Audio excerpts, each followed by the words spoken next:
ঊনবিংশ শতকের শ্রেষ্ঠ কবি সৈয়দ ইসমাইল হোসেন সিরাজি বলে গিয়েছেন, উঠরে মুসলিম উঠরে জাগিয়া, অলস্য জড়তা পাইতে দলিয়া, পুত্র বিভুর নাম স্মরণ করিয়া, উঠতে হবে মুসলিম, উঠতে হবে ভাই, জাগত হবে সবে ধরে নব প্রাণ। আমাদের কবি আল্লামা ইকবাল বলে গিয়েছেন, এ শাহাদত কা হে উলফত মে কদম রাহে না, লোক সমাজ কে হে আশা হে মুসলমান হোনা। কবি কাজী নজরুল বলে গিয়েছেন, মুসলিম যদি তুমি বাঁচতে চাও, তোমার গলায় কোরআন আর হাতে তলোয়ার নিয়ে তুমি বজ্র বেগে ছুটে চলো। শেরে খোদা হযরত আলী রাদিয়াল্লাহু তাআলা আনহু দরজার ভাঙা কবাট 40 জন সাহাবা উঠাতে পারেনি, তা তিনি একা ছুঁড়ে মেরেছে। তুমি কেন পারবে না মুসলিম হয়ে? حامدا ومصلي على رسوله الكريم أما بعد فأعوذ بالله من الشيطان الرجيم بسم الله الرحمن الرحيم আজকে আমি যে বিষয় নিয়ে আলোচনা করব তা হচ্ছে ইসলামের তরে সাহাবাদের কোরবান। প্রিয় বন্ধুগণ, আল্লাহ তাআলা পবিত্র কালামে পাকের মধ্যে ইরশাদ করেছেন, মুমিনদের মধ্যে কিছু লোক এমন রয়েছে যারা আল্লাহর সাথে তাদের কৃত ওয়াদাকে পূরণ করেছে। তাদের কেউ কেউ শাহাদাত বরণ করেছে এবং তাদের কেউ কেউ শাহাদাতের তামান্না করে এবং তারা তাদের কৃত সংকল্পকে পরিবর্তন করেননি। প্রিয় বন্ধুগণ, আর তারাই হচ্ছে রাসূল সাল্লাল্লাহু আলাইহি ওয়াসাল্লামের সাহাবীগণ। আমরা যদি তাদের ইতিহাসের দিকে তাকাই তাহলে আমরা দেখতে পাই ইসলামের প্রথম যুগে হযরতে বেলাল হাবশী রাদিয়াল্লাহু তাআলা আনহু ইসলাম গ্রহণের কারণে তাকে আরব রাষ্ট্রে দুপুরবেলা রোদের তাপে বালুগুলো একদম উত্তপ্ত হয়ে থাকে। সেই সময়ে তার বুকের কাপড় খুলে তাকে সেই বালুর উপরে শুয়ে দেওয়া হয়েছিল, যার ফলে তার পিঠের চামড়াগুলো উঠে গিয়েছিল। এমনকি তার বুকের ওপর পাথরের একটি প্রকাণ্ড খণ্ডকে তার বুকের ওপর চেপে দেওয়া হয়েছিল যেন তিনি ইসলাম থেকে সরে যান, কিন্তু তখন তিনি বলেছিলেন আহাদ আহাদ আহাদ।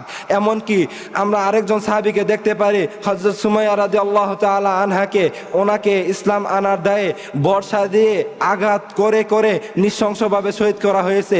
শুধু তাই নয়, রাসূল সাল্লাল্লাহু আলাইহি ওয়াসাল্লাম এর বেশিরভাগ সাহাবীরাই এইভাবে নিজেদের জান মাল ইজ্জত আবরু সবকিছুকে কোরবান করে দিয়েছেন।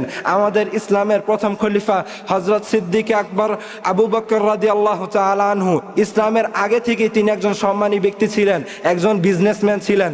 যখন তিনি ইসলাম গ্রহণ করলেন, ইসলাম আনার দায়ে ওনাকে এমনভাবে প্রহার করা হলো, ওনার বংশের লোকেরা মনে করেছিল যে উনি মৃত্যুবরণই করেছেন, কিন্তু আল্লাহ তাআলা রহমতে তিনি বেঁচে গিয়েছিলেন। তখন দাগানা নামে একজন সেনাপতি বলেছিল, আবু বকর, তোমার মক্কা ছেড়ে যাওয়ার প্রয়োজন নেই, তুমি আমার আন্ডারে, আমার আওতায়, তুমি আমার নেতৃত্বে মক্কায় বসবাস করবে। কিছুদিন অতিবাহিত হয়ে গেল, আবু বকর রাদিয়াল্লাহু তাআলা আনহু ইসলাম থেকে বিমুখ হওয়ার পরিবর্তে ইসলামের দিকে আরো ঝুঁকে গেলেন, যার ফলে দাগানা বলল, আবু বকর, আমি তো তোমাকে আর রাখতে পারতেছি না, তুমি ইসলামের দিকে যেভাবে ঝুঁকে যাচ্ছ আমার উপরে দায়ভার আসতেছে। তখন আবু বকর রাদিয়াল্লাহু তাআলা আনহু বললেন, দাগানা, আমি তোমার বেষ্টনী থেকে বের হয়ে গেলাম, আমি রব্বে কাবার বেষ্টনীতে প্রবেশ করলাম। প্রিয় বন্ধুগণ, রাসূল সাল্লাল্লাহু আলাইহি ওয়াসাল্লামের অসংখ্য সাহাবীরা এইরকম দৃষ্টান্ত, ইসলামের জন্য কোরবানের এইরকম দৃষ্টান্ত রেখে গিয়েছেন। যখন মুহাজির সাহাবীরা মদিনায় প্রবেশ করলেন, তখন তাদের অস্ত্রশস্ত্র ছিল না, সম্বল ছিল না, ধন সম্পদ ছিল না। তখন আনসার সাহাবীরা কি করছেন, ইসলামকে শক্তিশালী করার জন্য তারা তাদের সম্পদ অর্ধেক করে মুহাজির সাহাবীদেরকে দিয়ে দিয়েছিলেন। এমনকি যাদের স্ত্রী বেশি ছিল তারা তাদের কয়েকটি স্ত্রীকে বলেছে, হ্যাঁ আমার ভাই, তুমি দেখো আমার কোন স্ত্রীটা তোমার পছন্দ হয়, যাকে পছন্দ হয় তুমি বলবে, আমি তাকে তোমাকে দিয়ে দিব।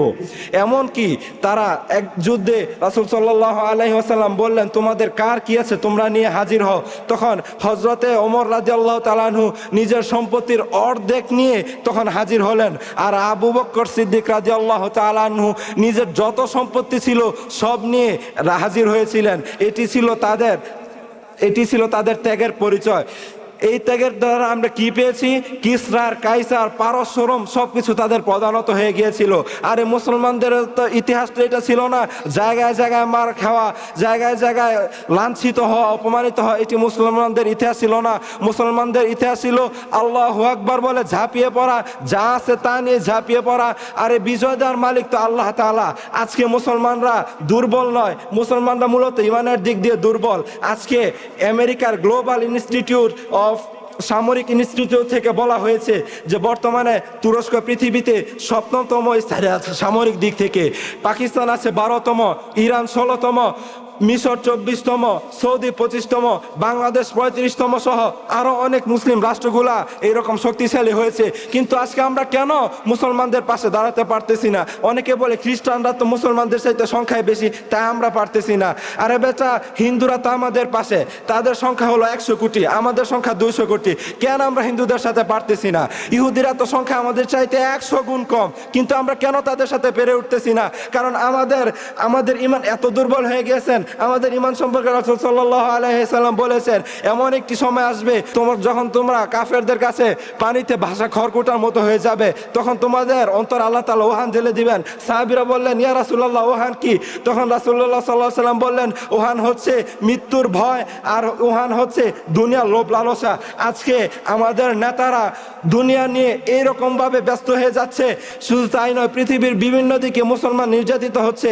এই বিষয়ে আল্লাহ তাআলা বলেছেন, যাহারাল ফাসাদু ফিল বাররি ওয়াল বাহরি বিমা কাসাবাত আইদিন নাস লিউযীকাহুম বা'দাল্লাযী আমিলু লাআল্লাহুম ইয়ারজিউন। পৃথিবীতে যত ফাসাদ সৃষ্টি হয় সবকিছু তোমাদের হাতের কামাই, বাস্তবতা আমাদের হাতের কামাই।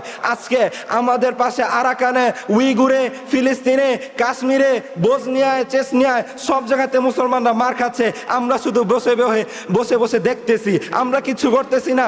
সোশ্যাল মিডিয়া টিপতেছি, কেউ নাটক নিয়ে ব্যস্ত, কেউ ধন সম্পদ নিয়ে ব্যস্ত। আমরা এই জন্য সত্যের কথা বলতেছি না, হয়তো আমাকে মৃত্যুবরণ করতে হবে। সুতরাং ভাই বোন, সময় আমাদের এখনই, আমাদের এখন সোচ্চার হতে হবে। আমাদের ইসলামের জন্য আমাদেরকে সংগ্রাম করতে হবে।